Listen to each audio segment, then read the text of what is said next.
Shipbuilding and repair is one of the Twin Ports' most lucrative heavy industries, and winter is the time when workers are most busy. Boilermakers play a crucial role in winter ship maintenance and repair, and the industry is worth millions to the Twin Ports. But all that could come to a halt if the Boilermakers Union and Fraser Shipyards in Superior don't come to a contract agreement soon. What's keeping the two sides apart isn't money, but a request that a recall to work after layoff is based on employee seniority. The money really doesn't have anything at all to do with anything. Some 19 months ago, we offered the company no first-year increases, no second-year increases, if they would grant our people seniority rights. So far, Fraser has refused that request. Boilermakers Local 117 represents 165 people at Fraser Shipyards. They have been without a contract for 19 months.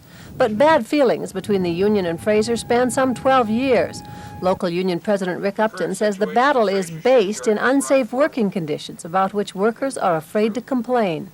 These people will go down and work in unsafe conditions because they're afraid if they don't, they might not have a job. And all we're asking for is some basic rights, worker rights, that's all. Fraser Shipyard's general manager and vice president Trevor White refused to comment on camera and said he would not negotiate this contract through the media.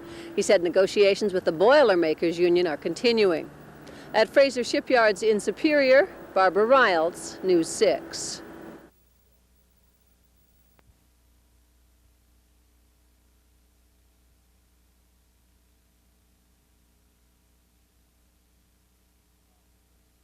Crop, apparently what they do is put metam-sodium in the soil, water it, comfortable that there were absolutely no health complications. The state's response to the spill was to set up a task force, the Cantera team. The Cantera team has 12 employees. The team includes an aquatic team, a vegetation team, and a terrestrial wildlife team, as well as 2 economists.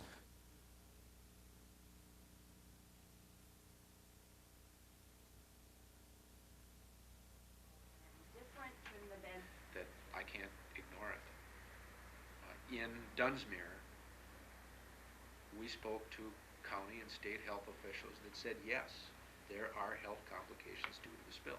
Absolutely.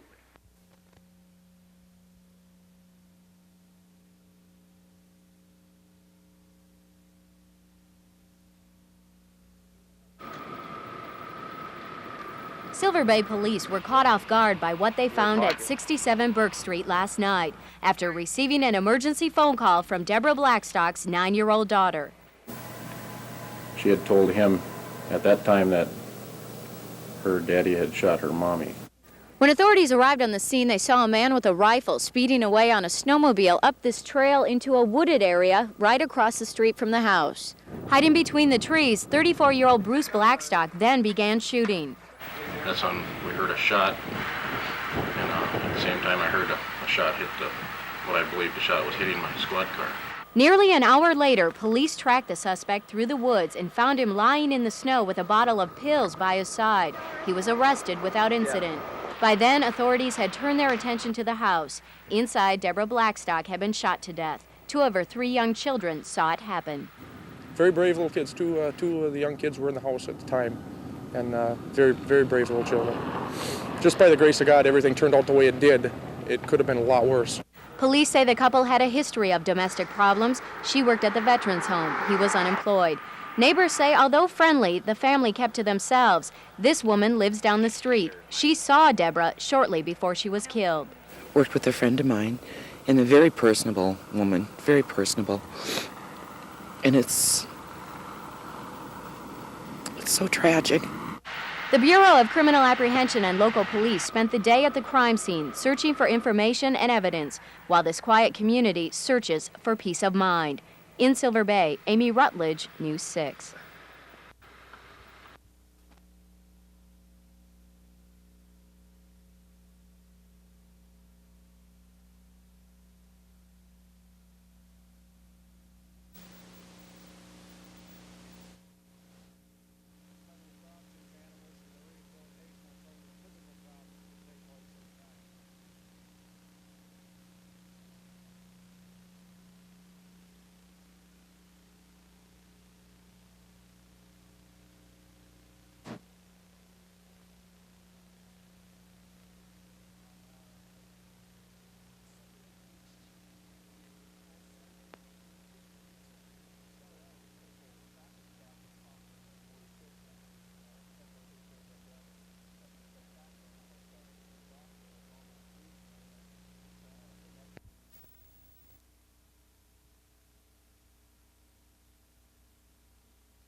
solid support.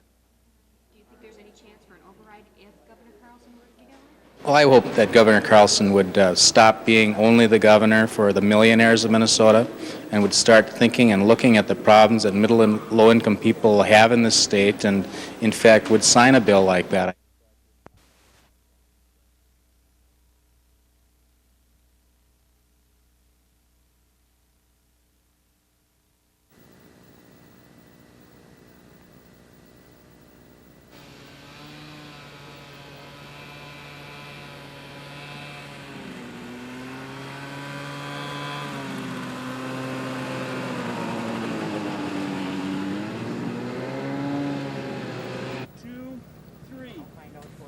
Come forward.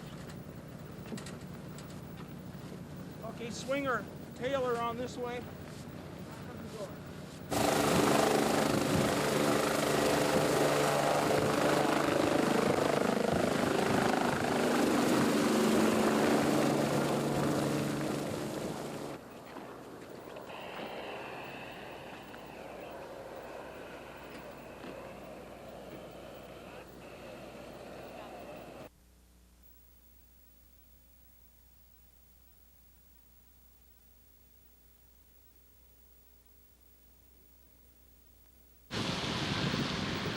Duluth's medical community established a program in 1991 to provide medical services for those that could not pay. The plan was intended to encourage patients to seek available medical care.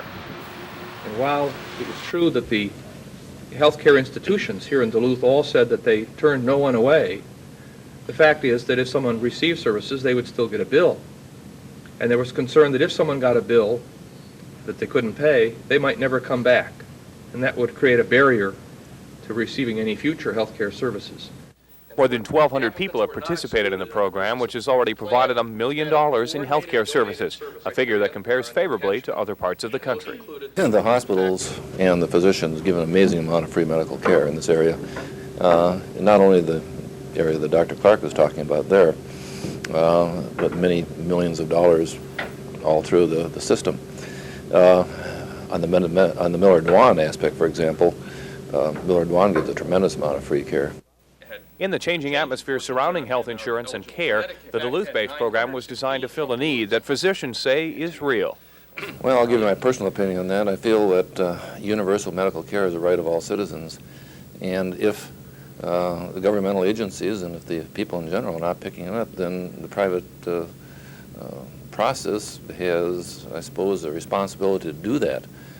Unfortunately, they can't live on love alone either. The Duluth-based program is scheduled to end in October, leaving Minnesota Care and possible federal programs to pick up the slack. But if government efforts fail to do that, the local program could be extended. In Duluth, Derek Hines, News 6.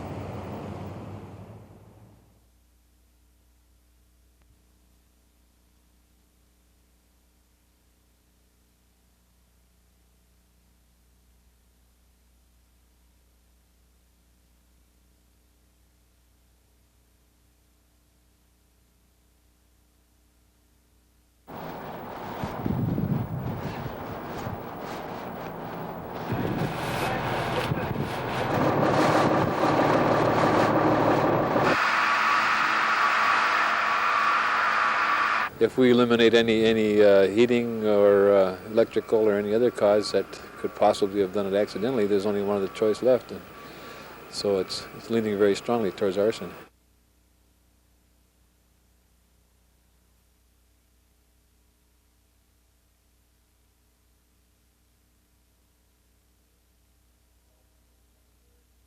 Elementary, secondary, and post-secondary levels. A good substitute for parents.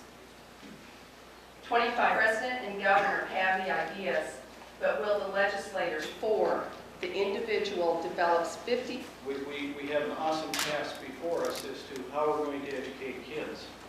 And without question, as we look at what they're doing nationally and what the United States Chamber of Commerce is starting to do nationally, it does have implications with what we're doing here in the Duluth area. I think an issue that relates closely to that, and it's all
Fear is another weapon that's used against you. And that's what terrorists are all about, if these were terrorists. And what they're trying to do is deny you normalcy. And what we must do in this safest and greatest city and state and nation in the world is return as quickly as we can to normalcy.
Nolan quickly reviewed the events that led up to the $4 million shortfall, including overestimating student populations. He emphasized that some reductions are already underway because of the planned closings of 5 schools. We know that if building closings that are currently in action right now are completed and we max those building closings, we're dealing with about $1.5 million expenditure reduction in the district budget. But questions from the staff emphasized specifics.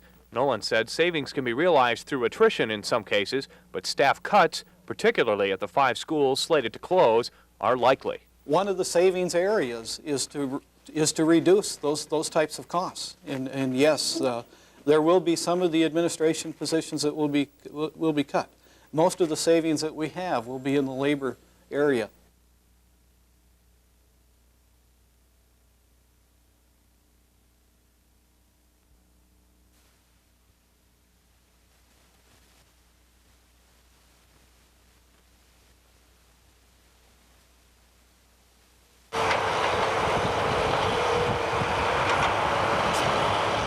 Just beyond the graders is the site where the Airbus will be built by Northwest Airlines if the project goes ahead.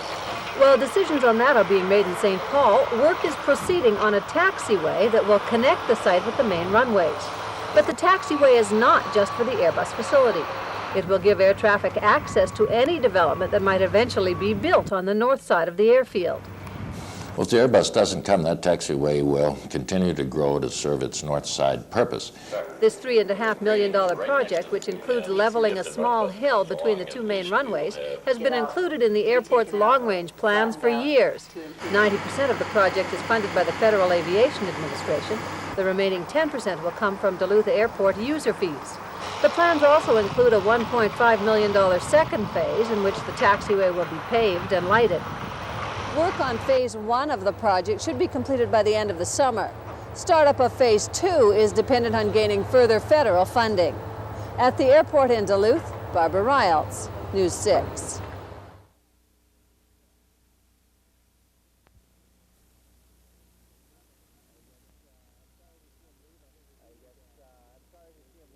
I guess I'm sorry to see him leave. I think we do need a major hockey team in the state to kind of, keep interest for our younger kids and stuff. Some, people for them to look up to.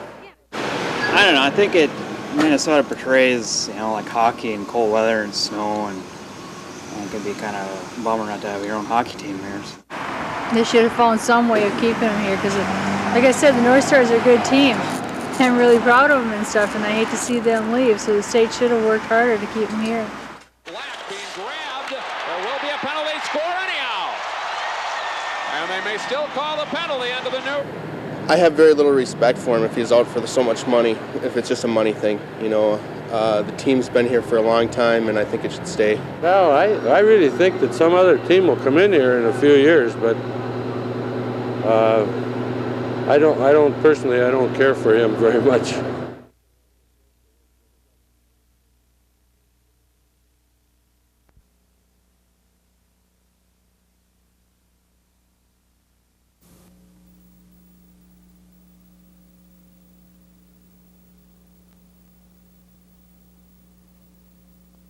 Furthermore, this is somewhat of a zero-sum game. State aid and voter support for operating expenses as worthless as the school administration appears to. This plan on Lakeside School when we were deciding whether to have our children attend public rather than... Their artwork through Petroslavas, and in turn, we must look ahead.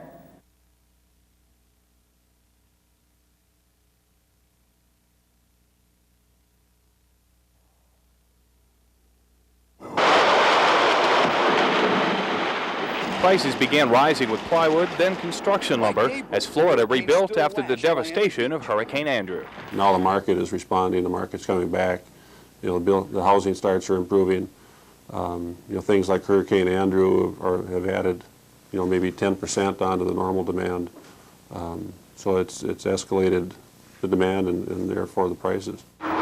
And while Florida's demand for lumber is reducing supply, sawmill operators say the spotted owl factor, stiffer environmental laws that restrict logging, are squeezing supplies from another direction. We've gone a little bit too far the other way. We've been too conservative and are leaving too much timber standing, you know, to rot or die or be infected with disease. And we need to get back in and do a better job. The result? With the rapidly shrinking supply, retail prices have surged, sending construction costs through the roof. While 30-year fixed mortgage rates have plunged, construction lumber has jumped 30 to 50% in price in the past year, pushing the cost of new residential homes up thousands of dollars, tempering an expected spring building surge. Meanwhile, at lumber retail outlets where lumber prices are quoted daily, the fear is growing that prices could soar by summer. They speculate the prices may drop in early spring, but then again, by summertime, they figure they're going to go up again. So it's a hit and miss game right now.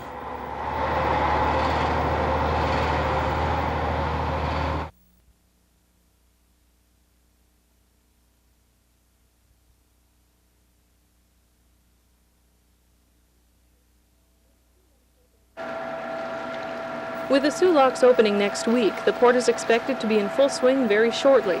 Over a dozen ships spent the winter in the Twin Ports, and many of them will soon be loading up and sailing out.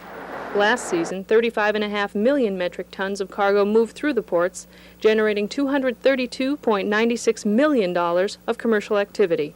Doing its utmost to become more competitive, to become a more effective and efficient port, and as a consequence, being able to handle more cargoes. Taconite, coal, and grain continue to be the most lucrative commodities, and this year a new product is expected to generate a significant amount of revenue. In April, the port is expected to get its first Food for Peace order in almost 10 years. In 1985, federal legislators decided that 75% of all Food for Peace cargo had to be transported by U.S. vessels. This caused a problem for the port, since most all the ships that make the use of the harbor are foreign. But the port's new commodity, a corn-soy blend, can be delivered to Duluth by train for packaging, and then delivered via rail to Seattle, where it can be then sent to India via American flagships.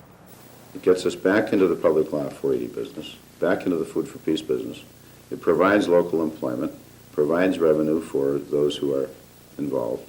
Because of the rail option, the port will be able to employ more people year-round, which is expected to significantly boost the economic impact for the upcoming shipping year.